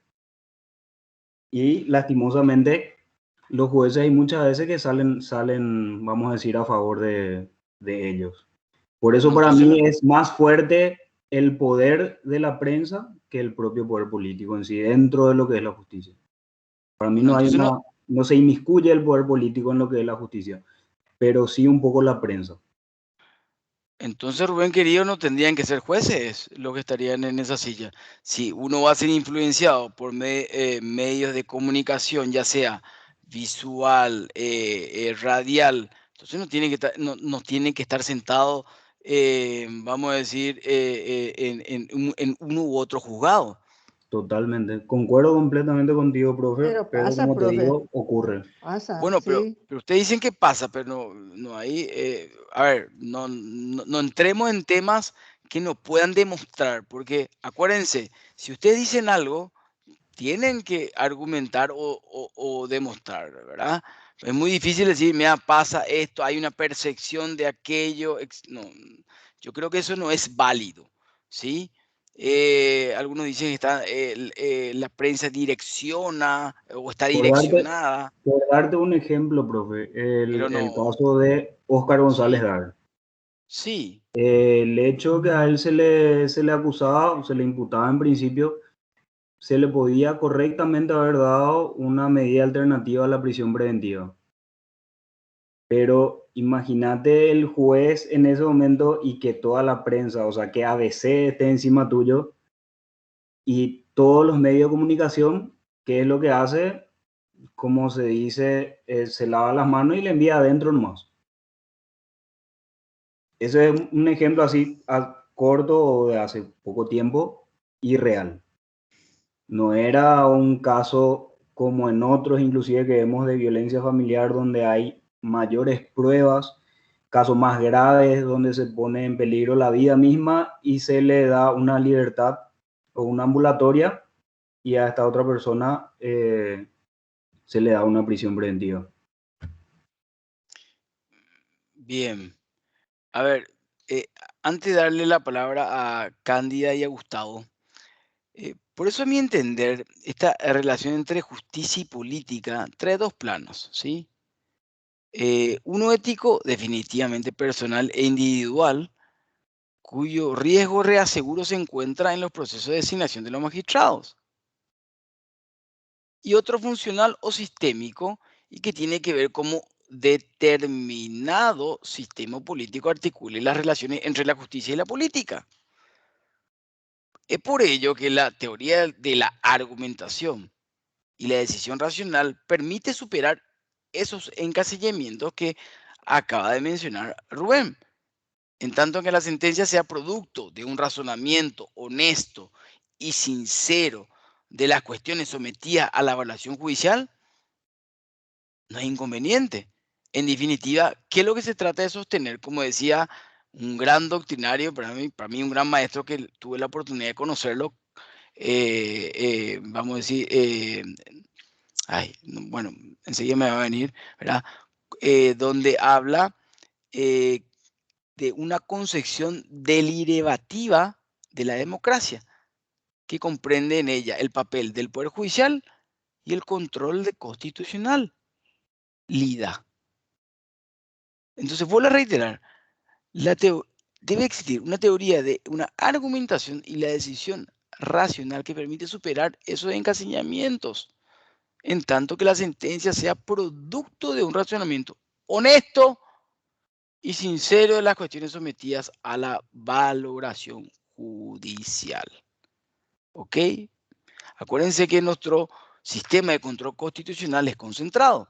Solamente es la máxima instancia en la que puede resolver cuestiones de constitucional. Por ejemplo, en la Argentina el control constitucional es difuso, así como en los Estados Unidos. ¿Sí? Pero igual, cualquier sistema tiene sus ventajas y desventajas. Pero yo lo que no quiero es, como dijo Liz, polemizar cuando planteé este debate que está de alguna manera anclado a lo que hoy desarrollamos, si realmente, vamos a decir, las cuestiones políticas pueden ser judicializadas o la politización de la justicia. Pues hablé del juez y la política. No es tan sencillo, ¿verdad? Pero lo que hay que acá ver del punto de vista académico, de conformidad al artículo 3 de la Constitución en concordancia con el 248, mi querida Liz, ¿verdad? Donde se garantiza la independencia del Poder Judicial. Hay un libro muy fantástico, mi querida Liz, y te lo recomiendo, de Mendonca, donde habla de esa división de poderes, en virtud de la cual el Poder Judicial es el más, pero es el más débil, porque no tiene tantas atribuciones como tiene el Poder Legislativo. Entonces, ¿qué es lo que hablamos? Hablamos de división de poderes. Pero al fin y al cabo, cuando hablamos de división de poderes, no hay ese equilibrio que tanto se habla en el texto constitucional de 1992 de nuestra querida República del Paraguay. Entonces tenemos que replantearnos y rever un poquito de cómo poder solucionar ciertas situaciones cuando se habla de, primero, de división de poderes y por otro lado, vamos a decir, aquellas cuestiones que pueden ser, aquellas cuestiones políticas que pueden ser judicializadas, siempre y cuando uno no se inmiscuya en el poder o atribución de los demás poderes, ya sea ejecutivo o legislativo. Gustavo, te escucho. Gracias, profesor. Sí, no, ¿qué profesor? No me diga, Guillermo nomás, Gustavo. Punto 1. Sí. Rubén. Es cierto, es muy cierto lo que dice Rubén. Sí. Y a usted a lo mejor, o a vos a lo mejor no te toca, sí. Porque estás en el civil. Pero en el área penal es muy normal Sí. que los representantes magistrados hoy día, y cuando voy a decir lo que voy a decir ahora, hablo de hombres y mujeres, no tienen pantalones bien puestos. Porque deben de hacer qué cosa? Aplicar el derecho. Nosotros como auxiliares damos los hechos y los magistrados aplican el derecho. Pero pasa que al final de cuentas, por una presión o mediática, inclusive hablando, yo más me refiero a lo mediático, y podríamos hablar también muchas veces de presiones políticas, pero más mediáticas, condenan o envían a prisión preventiva, como el caso que él dijo. Hay casos, conozco un caso de un homicidio culposo que tendría que estar en su casa el procesado, y sin embargo ahora debe estar congelándose los pensamientos y las aspiraciones y todo en la cárcel, ¿no? Esta persona. Entonces, sí hay condenas mediáticas, sí hay decisiones políticas mediáticas inclusive, sí hay presiones y sobre todo en el área penal por parte de políticos. Y en lo que dijo Liz, a mí como en los 12 años que estuve de fiscal, nunca recibí ninguna visita de los famosos hermanos de las logias. Porque es muy fácil de identificarlos, sobre todo por sus pines y demás cosas que suelen utilizar, y nunca los recibí. Y si los recibí, no me di cuenta a lo mejor porque no lo tenían colocados, pero sí pude identificar a 3 o 4 políticos que iban y que eran abogados y fungían en ese momento de miembros o representantes del Poder Legislativo, en donde iban al despacho como para ejercer cierto tipo de presión hacia el lado en el que esa persona estaba trabajando. Hoy día uno de ellos sigue siendo diputado, el otro ya no es diputado, y hay 2 o 3 que ya no están más tampoco como diputados o como senadores. Entonces, sí existe, a lo mejor a vos no te toca por el área civil, pero normalmente en el área penal sí sucede y llaman, ¿y por qué hicieron tal cosa? ¿Y por qué pasó tal cosa? Y los cuestionamientos y los llamados son increíbles e incontables. Es que, y si vamos a más, la Constitución del 92 debería de ser modificada totalmente desde el principio. Desde el principio, desde la forma de integración de la terna para selección de magistrados, donde hay ya injerencia política al estar los integrantes de ambas cámaras del legislativo. Inclusive yo voy a más y se van a enojar conmigo.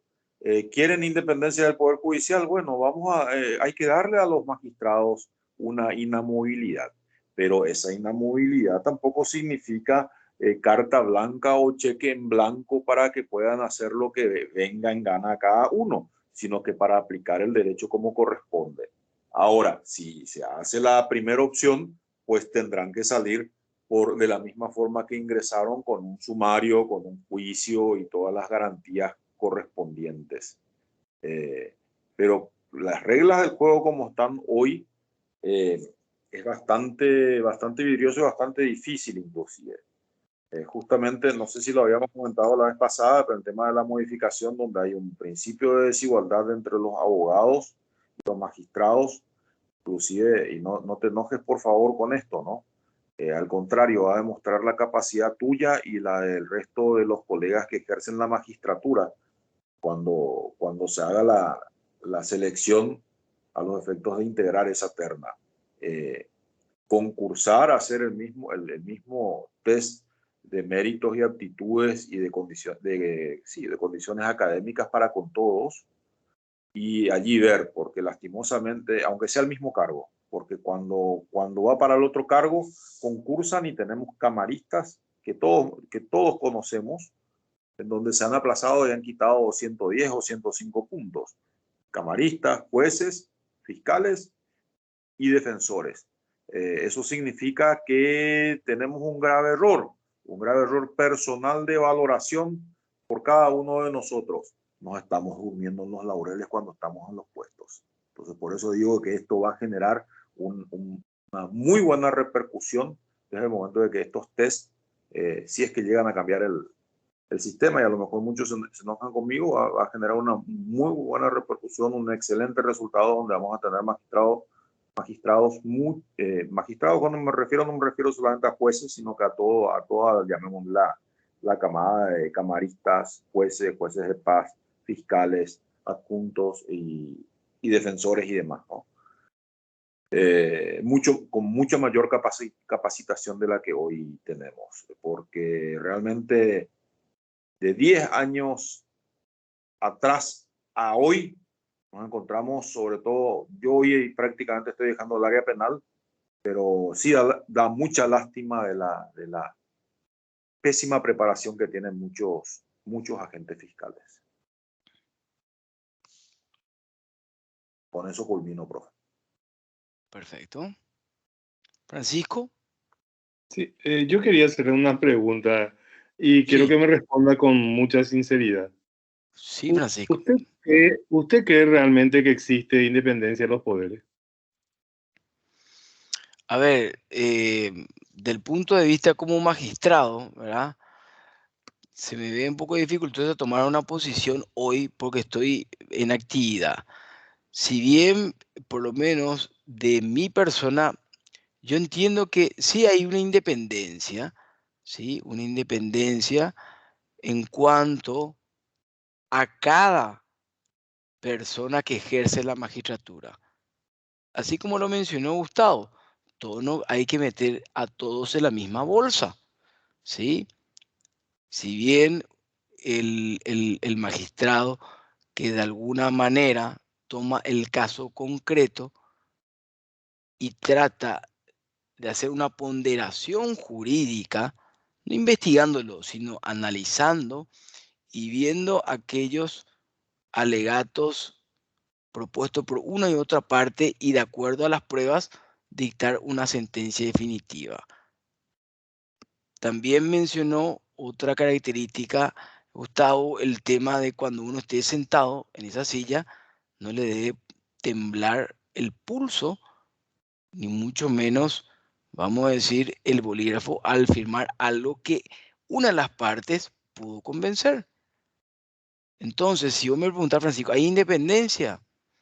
Yo entiendo que sí, no en su totalidad, porque si no hablamos otra vez de algo absoluto y perfecto, no hay tal cosa.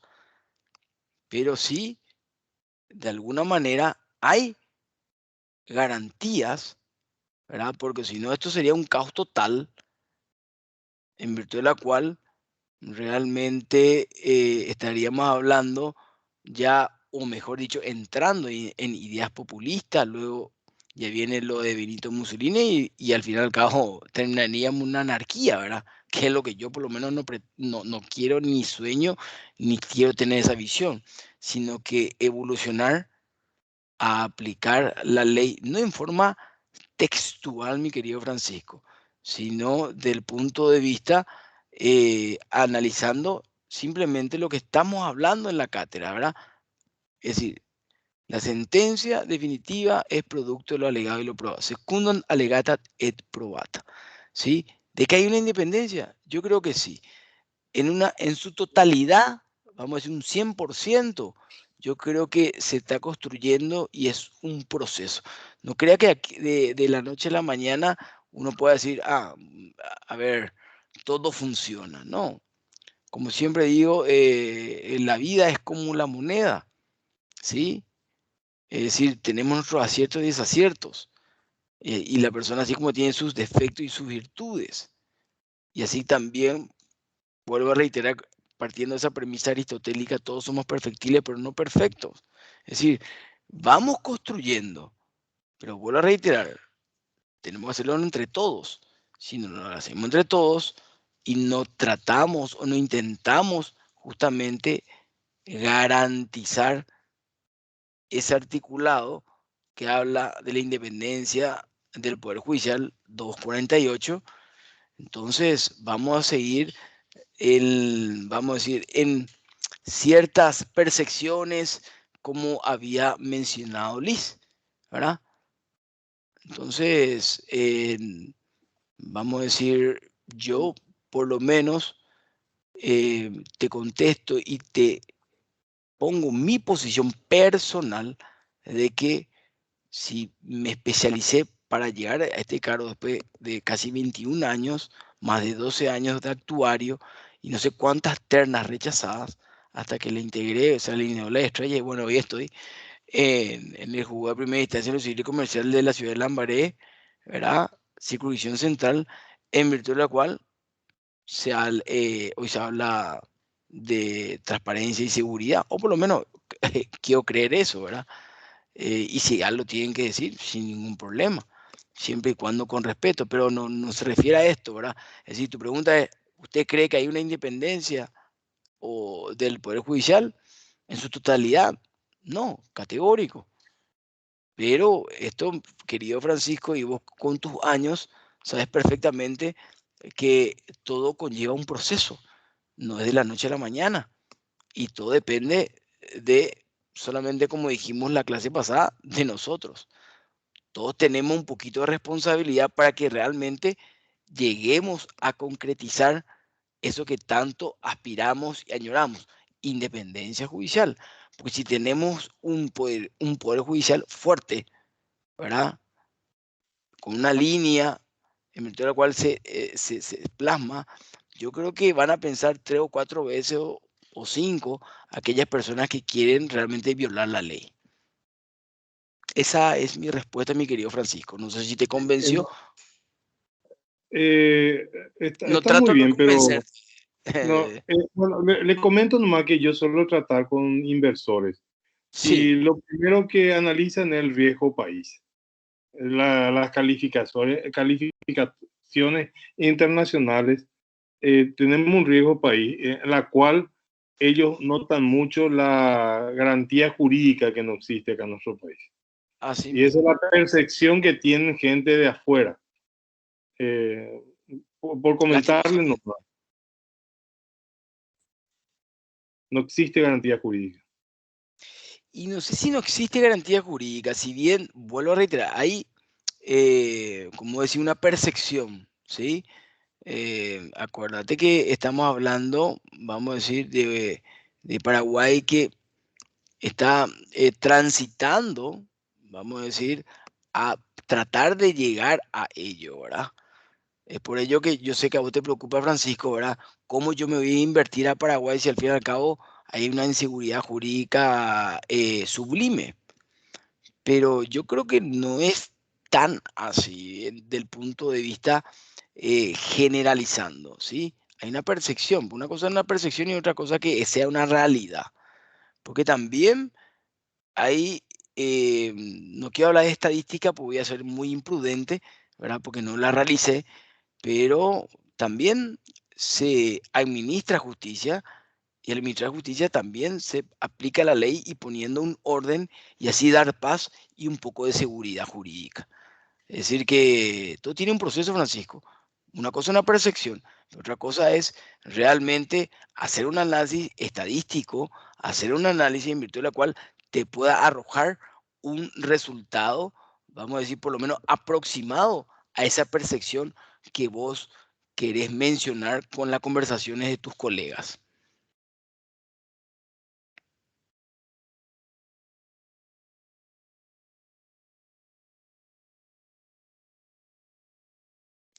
No sé si alguien quiere aportar algo más. Profe, Sí, un chiquitito nomás, lo sí, que Rubén, mencionaba claro, Francisco, en cuanto a la sí, inseguridad jurídica, sí, mucho depende también de los profesionales que uno tenga, porque como bien bien, sabemos acá, la mayoría de los profesionales abogados son todólogos y el todólogo en sí no existe. Entonces, para darle una seguridad jurídica a una empresa, yo penalista no me puedo ir a inmiscuirme dentro de lo que es algo sobre, no sé, CDA, inversiones y cosas así, porque tiene que ser únicamente una persona que entiende de mercantil, un profesional estudioso del ámbito mercantil.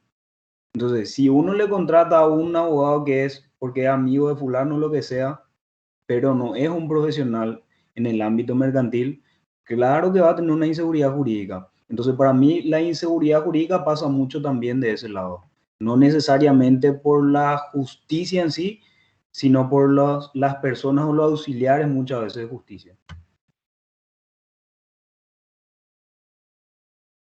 bien, Rubén, un aporte realmente muy interesante y fantástico. De alguna manera, eh, por ahí Francisco discrepa y de eso se trata esto, ¿verdad? Gustavo aportando ideas de alguna manera con su vehemencia que le caracteriza y también inspirando y planteando en la mesa para que el día de mañana esto se pueda seguir debatiendo, ¿verdad? Porque de esto se trata. Por eso planteé hoy este tema, por supuesto, anclado a lo que desarrollamos en un primer momento, ¿verdad? El desarrollo, el proceso, el objeto del proceso y, por supuesto, la función del mismo, ¿verdad? Pero siempre se está hablando de esto, el juego y la política, las cuestiones políticas no justiciables. Se puede judicializar cuestiones políticas. Entonces, por eso les hablé tanto del punto de vista constitucional nuestro, lo que ocurre en otros países y por supuesto yo creo que algunos coincidieron, otros no, ¿verdad? Pero sí quiero dejar algo en claro, que cuando realmente, vamos a decir, hablamos de esa judicialización de la política y de la politización de justicia como expresiones de un fenómeno de relaciones mutuas en el que los poderes políticos se inmiscuyen en el ámbito del judicial y viceversa, ¿verdad?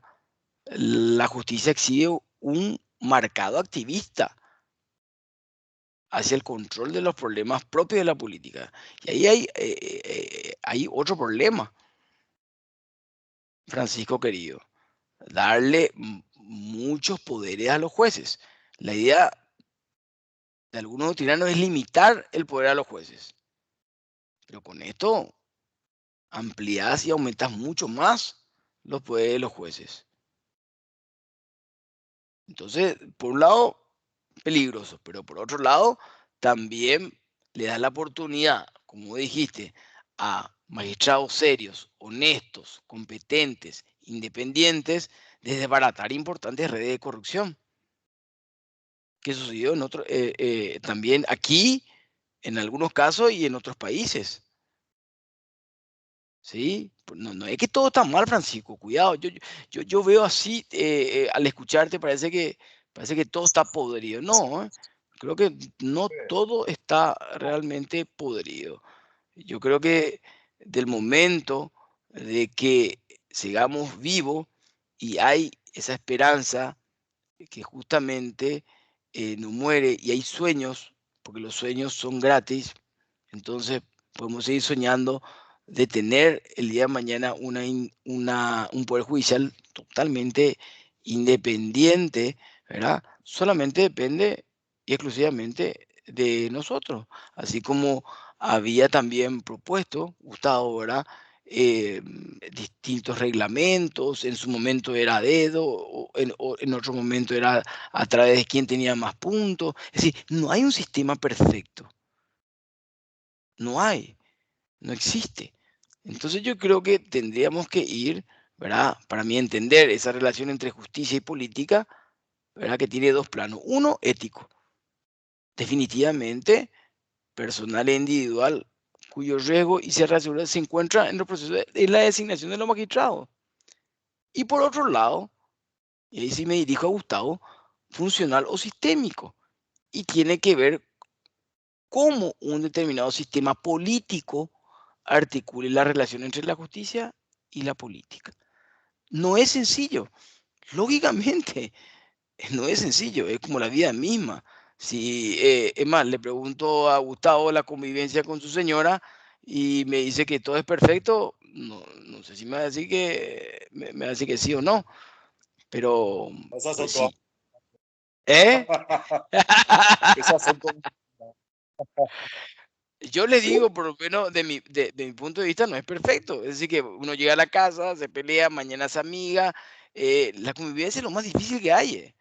Imagínense en un condominio. Dios te guarde. Dios te guarde. Y bueno, les pongo ese ejemplo nomás para que ustedes de alguna manera tengan una visión de cómo puede de alguna manera organizarse en un país nomás. Estamos hablando de un país subdesarrollado. Pues, pues somos vírgenes todavía nosotros. Tenemos tantas cosas que replantearnos y poder dirigir que eso es una oportunidad fantástica. Pero vuelvo a poner ese ejemplo, la convivencia. La mayoría aquí están casados, otros divorciados ya se casaron otra vez, ¿no? Cometieron el mismo error, como me decía un amigo, ¿para qué te casaste de nuevo? Y bueno, que es para darle el gusto, dirían algunos, ¿verdad? Pero a lo que quiero nomás llegar no es fácil la convivencia. Imagínense entre dos personas nomás, imagínense 8 millones. Y donde un poder ejecutivo tiene que administrar, un poder legislativo tiene que legislar y un poder judicial tiene que resolver los conflictos.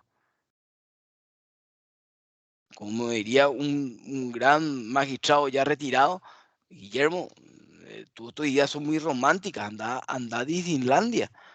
Entonces, esto evidentemente es a través de un proceso, igual que la convivencia. Es decir, hay veces que viene cargado y la persona tiene que bajar los decibeles y decirle tranquilo. O directamente viene cargado, le recibe la mujer y la mujer en vez de bajar sus decibeles le responde y se matan, ¿verdad?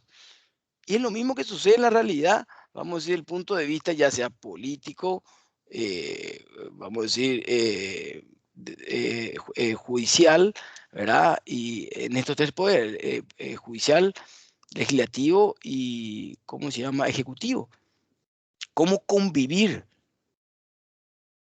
Y simplemente me trae a colación una simple palabra, que es ser patriota. Antes de ser magistrado era, en el derecho romano, era algo honorable. inclusive algunos lo consideran como una carga. Lo veían y pasaban y eran señores, vamos a decir, donde se practicaba realmente y se hacía, no sé si justicia, porque al fin y al cabo, vuelvo a reiterar, la justicia es un ideal, algo abstracto, pero sí por lo menos había un orden, se aplicaba la ley, y al ver un orden y aplicarse la ley hay paz, porque al fin y al cabo, ¿qué es lo que todos queremos? Gustavo, Carlos, Liz, Francisco, y ahora que le dio Eladio Cubilla. Paz nomás, vivir en paz, o no, o no. Es, como decía Chubenda, orden y paz. ¿Qué más queremos? Profe, Nada más. Sí, si me Gustavo. permite, Sí, lógico. pasa que aquí las cuestiones fueron cambiando abismalmente. Como siempre. Pero empezando por la propia Corte Suprema de Justicia, ¿no?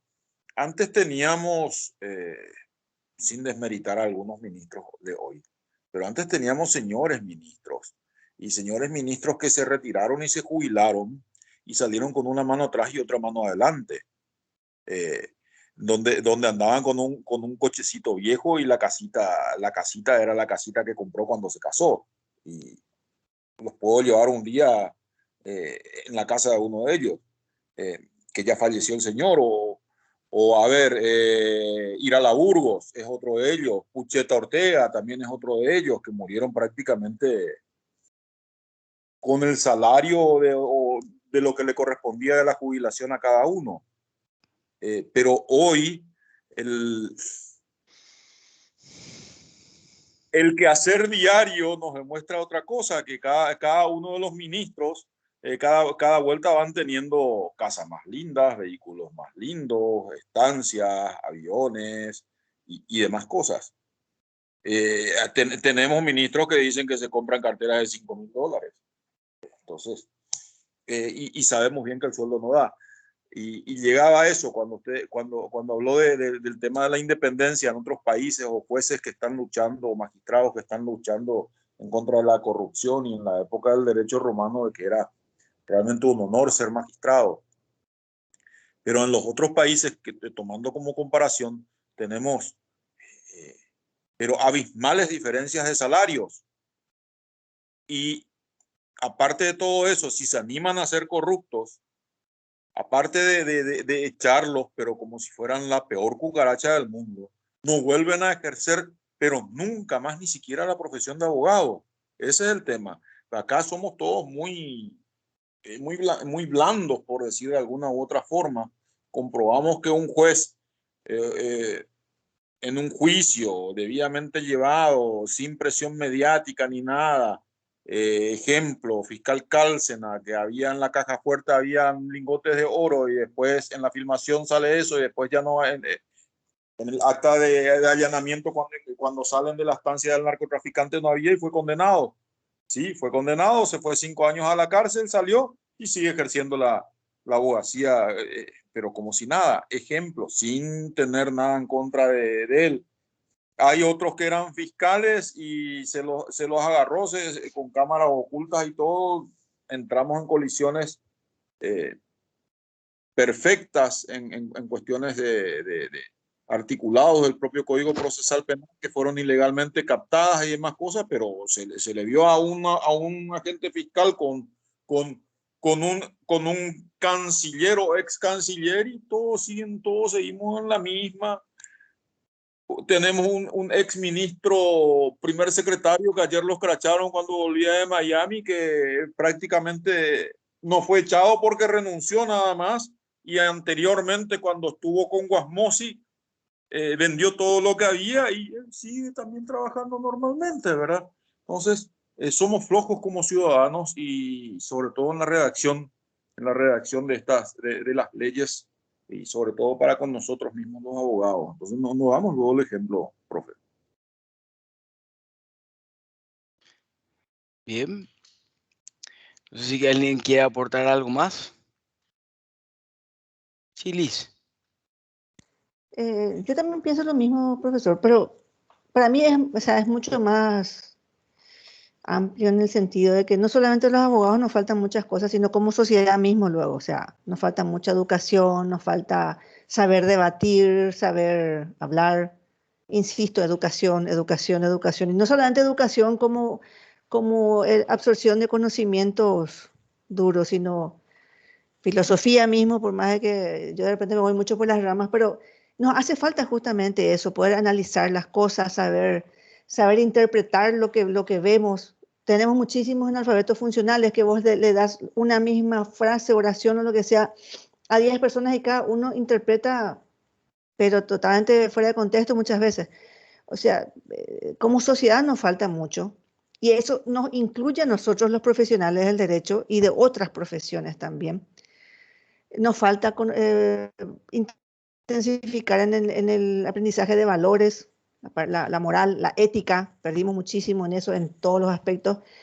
Y yo te veo, disculpe profesor, pero le veo muy, como le dijeron hace rato, lo que está de repente planteando es lo ideal, lo que tendría que ser en nuestra justicia, no por experiencia, sino por experiencia de algunos familiares que están en el ejercicio del derecho. Veo que no es así. Y lo que comentó el compañero con respecto a los hermanos, veo también que no, que pasa eso. Y lastimosamente hay mucha influencia de otros factores, no solamente políticos, sino económicos y civiles de ciertas asociaciones en nuestra justicia. Y eso duele mucho. A mí me encantaría llegar alguna vez a lo que usted aspira y espero que alguna vez cuando tengamos una sociedad mucho más formada y que haya más control ciudadano, que es lo que nos falta. Somos muy callados, muy sumisos como sociedad y permitimos que nos pase de todo. Yo creo que el día de mañana cuando tengamos más formación, tal vez nuestros hijos a lo mejor sean más despiertos, porque acá el que habla, él se lo ve siempre como el que está buscando bulla más o menos y siempre se le baja otra vez. A nadie le gusta el paraguayo que habla mucho. Dígame si no. Si somos mujeres, peor todavía. Y lo digo por experiencia y me reafirmo, eso sí que es mi dicho. A las mujeres no se nos ve muy bien si hablamos mucho, si mucho decimos mucho, porque ya somos problemáticas, porque ya somos dramáticas, porque esto, porque aquello. En fin, indistintamente no entremos en tema de género porque no terminamos más. Pero igual, pienso que sí, como sociedad nos falta mucho. Y todo este tema de la justicia va adentro, es como una pieza del rompecabezas de la sociedad completa y tenemos que seguir, yo creo que filosofando en todo este tema, este tipo de debates es muy útil, creo que sí, para ver si nos animamos a hablar un poquito más. Eso es todo. Gracias, profe. Perfecto. Realmente, vuelvo a reiterar, hoy fue más que la unidad pasada, ¿verdad? Voy a tener en cuenta los temas de debate, porque al fin y al cabo, por lo menos a mí sí me regocija el corazón al ver que la participación, por lo menos lo que siempre están, ¿verdad? Y hoy otros que se atrevieron a mostrar las caras, ¿verdad? Dichos planteamientos, por supuesto, anclado a lo que estamos desarrollando, ¿verdad? Hay algunos profesionales y colegas en virtud de la cual ya van más allá de la cátedra, pero bienvenido sea porque todo es enriquecedor. Es decir, que cuando hoy toqué el juez y la política, estalló. Es decir, que no me equivoqué en cuanto a poner el tema de debate anclado, por supuesto, a lo desarrollado por el día de hoy, que es el proceso, cuál es el objeto del proceso, cuál es la función del proceso, ¿verdad? Y por supuesto, ¿verdad? Este tema tan visible por un lado, pero por otro lado también tan cuestionable, ¿verdad? Que son cuestiones políticas no justiciables, que usted sigue debatiendo dicha cuestión. Así que simplemente agradecerles, si no tienen alguna pregunta más o algo que aclarar, la participación con esa vehemencia, con esa, vamos a decir, argumentación bien sólida, que hacen que realmente este grupo para mí sea excepcional. Ya me estoy adelantando a ello, ¿verdad? Porque me la hace muy fácil la cátedra, porque porque asumieron esta maestría en ciencias jurídicas, en este caso el derecho procesal civil, ¿verdad? De una manera muy contundente que hace que sus conocimientos realmente están más que ya probado que van a ser reforzados. Así que lo único que les quiero recordar, por favor, no se olviden de la evaluación de proceso, es súper flexible. Tienen hasta el último día, no voy a cerrar, pero es parte de la evaluación del proceso para que yo les pueda calificar, ¿verdad? El día de mañana, ¿verdad? Y todos lleven una nota excelente, porque son, aparte de excelentes personas, por lo que estoy visualizando a través de lo que hablan, porque yo siempre digo que para conocer el mundo solamente hay que observar y escuchar a los demás, ¿verdad? De repente hay que hacer silencio y uno se da cuenta de cómo uno habla y cómo se expresa, entonces también es cómo se comporta, ¿verdad? Ahí haciendo un poquito de filosofía, Liz, querida, ¿verdad? Entonces, por favor, no se olviden de eso. Yo sé que tienen innumerables compromisos como todos, ¿verdad? Pero hoy hay una evaluación de proceso, si no ya lo haríamos en clase si era presencial. Pero miren, los foros son muy de escuelas, de niños, por llamarlo así, evidentemente para ustedes que son mentes brillantes, y, y alguna evaluación que son de 3 a 4 preguntitas, ¿verdad? Y por supuesto, como habíamos dicho en la unidad primera, ¿verdad? Que muy preocupada Liz, que va a ser un simple cuestionario de 5 preguntas. Pero esto es lo que yo estoy buscando, justamente es inspirar a que para que el día de mañana ustedes sean distintos a los demás y puedan de alguna manera determinar y cambiar todo lo que dijo Liz y entre otros colegas, ¿verdad? De tener otra clase de justicia, pero no depende de Francisco, Mario, Enrique, Rubén, Edalio, Gustavo, Carlos y mi persona. Depende de todos, como dijo Francisco. Vuelvo al inicio. Cada uno tiene una cuota de responsabilidad. Entonces, por ello, hagámoslo todos juntos. ¿Sí? Hagámoslo todos juntos. Así que, señores, por favor, no se olviden nuevamente eso. Vuelvo a recalcar la evaluación de proceso. Por favor, les pido. ¿Sí? No es nada algo de otro mundo, pero tienen que participar, tienen que de alguna manera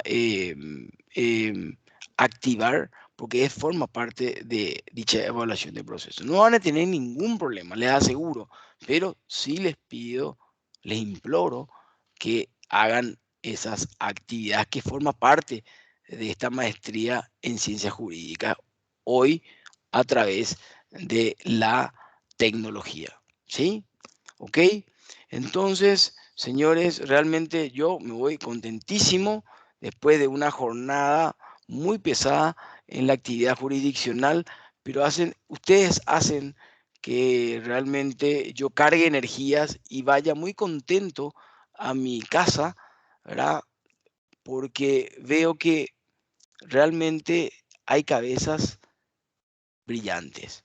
Es decir, como decía Wittgenstein, cargaron muchísimos conocimientos en sus cerebros para hoy poder argumentar, ni qué decir Francisco, ¿verdad? Ya tiene, no sé, 6, ya me perdí, tiene 8 títulos, 10, pero hace que justamente la cátedra siga viva, siga con fuego, ahí te ha gustado el fuego, ¿verdad? Y entre otros, ¿verdad? De aportar y debatir, y siempre lo que rescato, con respeto, porque de eso se trata, es debatir con respeto, porque eso es también lo que es dialéctica, ¿sí? Construir entre todos una idea y que esa idea realmente pueda el día de mañana poder aplicarse a una realidad que por ahí la mayoría no la queremos, pero solamente depende de nosotros, de poder, no sé si cambiar en su totalidad, pero por lo menos modificar o nos quedamos en esa frase creada por Guillermo Manuel del Mas: vamos a convertirnos en testigos de nuestra propia autodestrucción. Así que con esto me despido, les deseo lo mejor, que yo creo que es la salud. Lastimosamente el ser humano valora las cosas cuando los pierde. Y bueno, entonces por favor cuídense, vamos a cuidarnos, así no nos contagiamos y podemos el miércoles, ¿verdad?, reencontrarnos y así hablar lo que a Juan creo que le interesaba, ¿verdad? Temas como sistemas o ideologías garantistas versus el sistema o una ideología activista. Un tema muy, pero muy interesante que hasta hoy se sigue debatiendo. Hasta hoy se sigue realmente, vamos a decir, por poner una suerte de guerra, ¿verdad? De garantistas versus activistas, ¿sí? Y bueno, sobre eso me gustaría hablar, ¿verdad? De acuerdo a nuestro programa, ¿verdad? El día miércoles, si Dios quiere y la Virgen permite. Así que les deseo un excelente resto de jornada, un descanso reparador porque lo necesitan. Les veo cansados, yo sé que hacen un esfuerzo extremo, pero lo hacen justamente para reforzar sus conocimientos que van a hacer diferenciarse de las demás personas que se encuentran litigando en nuestros pasillos. Y hacen la diferencia. Se nota cuando uno habla con una persona. Se nota cuando presentan sus escritos, se nota perfectamente. Y hace que estos cursos y este pequeño profesor, que vuelvo a retirar, soy un humilde canal de proporcionarle un pequeño conocimiento para que vuelvan a reforzar los conocimientos que ustedes ya tienen y plantear estos temas que, vamos a decir,